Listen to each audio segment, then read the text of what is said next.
Hello student, today we continue with our lesson number 4. Now in this video our first topic is find a string in a program. There is a tool in QBasic editor to locate a string present in the code. Suppose I want to find input, so you can just click on search menu and you can see here find option. So click on find and type here input.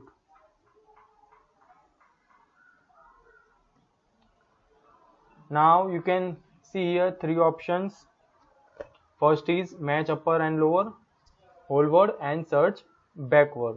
You can just setting all the required parameters and click on OK. Okay, so you can see here input is find. Let's see another find string find.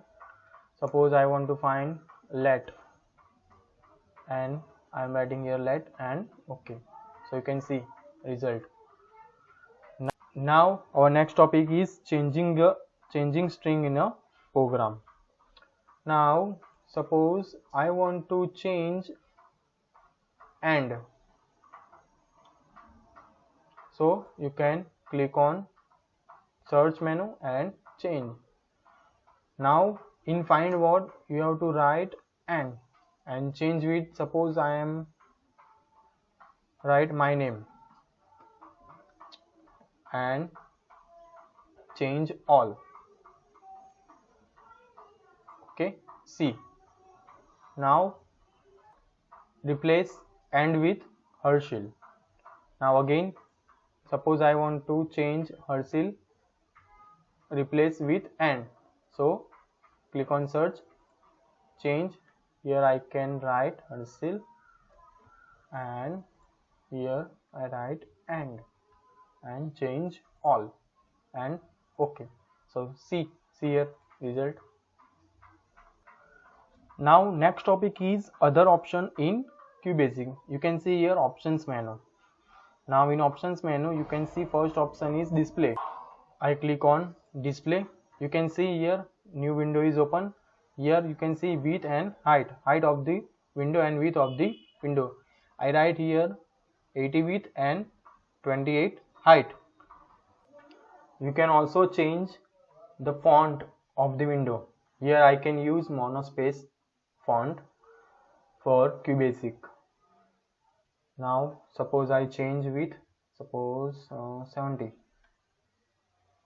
Okay. Now you can see here our window width is changed. Now next topic is go to line. We can go to any line in the code by accessing the go to line command. To access go to line you can click on search. In search menu you can see here go to line option. Suppose I want to go in fourth line. Here you can see our cursor will be on first line. Now suppose I want to go into fourth line. I write here 4 and OK. See here my cursor is on fourth line. Now again I want to go in my first line, so you can see here back to line option. Click on, so you can back in your previous line. I hope you all are understand, and thank you for watching this video.